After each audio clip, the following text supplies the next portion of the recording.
Hey everyone, it's Kim here and I'm back with another video. Today I wanted to share with you some qualifying questions that you can ask yourself or even your client before you start to plan your project. First, let me just get into a little bit about what qualifying is or what a qualifying question is. Qualifying is basically the process that you do in order to extract the key information before you jump into any new project or any new long-term agreement or event or things like that. So basically these are the questions that you ask before you decide or your client decide that you want to pursue this effort or this project. What I like to do before I get into the actual questions, I like to do some pre-qualifying activities. So the first pre-qualifying activity that I do is that I ask my client to close their eyes and visualize the final result, the date of the party or the event or the project or campaign or whatever. I ask them to visualize how they want it to be, and not just those wow factors or that statement piece, the whole atmosphere of the party. How do you want people to feel when they leave? What type of conversations do you want them to have days or even weeks afterwards? Take in the smells, take in the lighting, the atmosphere. Like, how do you want everything to come together to form a overall result of your party? And then after they visualize, I ask them to reflect on their purpose or their reason for this event.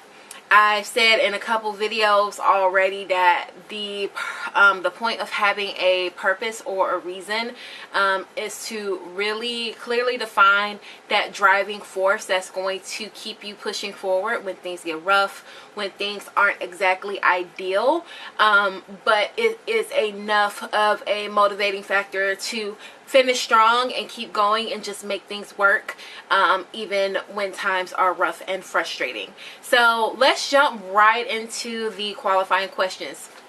Question 1. What is the date and location of your event? And I know some people will be like, well, that's a no-brainer. Obviously, we need to know when this is going to happen and where it's going to happen. But you will be surprised how many people either don't know or just haven't commit themselves enough to a specific time, date, and location for their event. If you notice that your client is wavering or don't have a definite answer for you, unfortunately, that may be a telltale sign that that is going to be how the rest of your working relationship will be with that client or a particular project. Saying April 1st, 2018 is a lot more clear and defined than, oh, sometime next spring. You know what I mean? Having that definite date allows you and your client, or you yourself, if this is a party of your own doing or event of your own doing, to break down the load of responsibilities on a realistic timetable, whether it's securing a venue, whether it's hiring entertainment, giving you enough time to reach certain guests that are not as accessible as some other guests, giving you time to raise funds, anything like that. So having that defined date and location are very important, because that is those are the foundational elements to your event as a whole. Number 2, how many guests are coming? And if you want to get more specific, and I encourage you to do this, what is the demographic of guests attending? This is important because you need to know how many people you need to accommodate for. How much parking do you need to secure? How much space do you need? How much seating? How many favors? Just if it's a larger event, you know, how much security do you need to secure? All of these things are determined based on the size and you know, the size of your party. Also with the demographic, are you catering to youth, maybe, you know, 12 through 18? Are you catering to a more mature crowd, maybe 50 and up? Are you doing something that's more so geared towards nightlife, you know, maybe 20s and 30s? You know, these are important things because you don't want to do something that's super youthful for an older crowd because they want to enjoy themselves, they won't get it. You don't want to do something that's too matronly for a girls' night out. You know, all of those things come as a factor into producing the overall project, because you need to know who you are catering to and how many of those people you are catering to. Now, if you have a mixed crowd, you know, you have a little bit more room for flexibility as far as decor and those factors that tie into that age group. But for the most part, most people are catering to a specific demographic, and that's not even just limited to age. You know, is it male? Is it female? Are these, you know, at-home moms?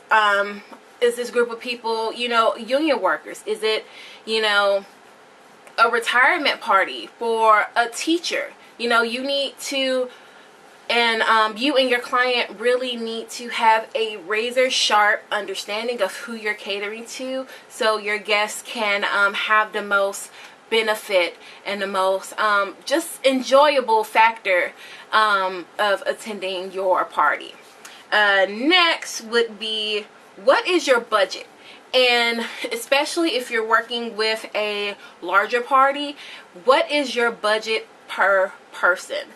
It is so easy to throw out some random number without even taking into account, you know, the price per plate, you know, how much it costs to get seat covers per seat, to actually securing the furniture, the tables and chairs, favors if you plan on giving those out. Parking, some places charge in intervals of spots that you want to rent out. So really taking all that into account on a per person basis allows your client and you to come up with a reasonable and a realistic budget to stay within, to actually accommodate all of these different services that they want you to plan for. So budget overall, and broken down especially for larger parties, per person budget. Next would be asking your client, or if this is for you, asking yourself to rate the priority of the wow factors. You know, whether it is entertainment or a showstopper centerpiece, or just decor, or, you know, what are those must-have wow factors that are really going to put the cherry on top of your party. Consider that. I would say, if you know you are on a budget, which most people would be, kind of limit it to maybe 3, 5 max, but I think 3 should be good to satisfy that wow factor for your party. And rate the priority, you know, so you and your client can really section out that budget to decor or miscellaneous or entertainment. Those things that are very important, they need to be accounted for and taken care of, because more often than not, those things have to be paid for in advance, and you want to make sure that the rest of the budget is not going to suffer. Along with establishing those wow factors, make sure that you are in constant communication about those basic items: food, seating, parking, things like that. Those things that are fundamental and essential to actually having a party or an event. You know, you can have an event without entertainment. Entertainment is the cherry on top, but you're not going to be able to keep 100 people engaged without some sort of food, even if it's just hors d'oeuvres or appetizers or drinks. You know, those basic things that need to happen have to be accounted for along with those wow factors. And last but not least, communicate up front. What are those no items? What are those things that are off limits that your client does not want to see, that they do not feel like it's on brand or on trend or just overall a part of the overall goal that they want to accomplish? Establish that in the beginning, because there's nothing worse than having a miscommunication and they're upset. You know, they're not referring you as a vendor to other people, and it's just bad. You know, at all costs, you want to keep the positive energy flowing. You want to make sure that your client is happy. You want to make sure that you are putting your work in the best light. And you just want to make sure that you put on a successful production or, you know, event or party or what have you. So making sure that you communicate what they do not want is just as important, if not maybe more important, than communicating what they absolutely do want. So just to recap, just kind of pre-qualified them with asking them to visualize the day of the party, really taking everything in on an emotional stance, how they want things to go, how they want things to end up, how do they want their guests to feel, the conversations that they want to have, and things like that. And then have them to define and express to you their overall goal, purpose, and reason for putting on this production. As far as the qualifying questions, what is the time and the location? Next, how many guests and what's the demographic? What is your budget, and specifically budget per person, especially when it comes to larger groups. Next, rating on your list of priorities, your absolute wow factors, what you want to have definitely, while still keeping in mind those basic items: food, space, drinks, music, things like that. And last but not least, communicating from the beginning what you absolutely do not want as far as your event. So I hope all of this helps, and I just want to say thank you so much for watching. I really appreciate it. Don't forget to rate, comment, and subscribe, and follow me on my social media. That way you'll never miss out on the planning, hosting, and decor fun. Thank you so much, and I will talk to you soon.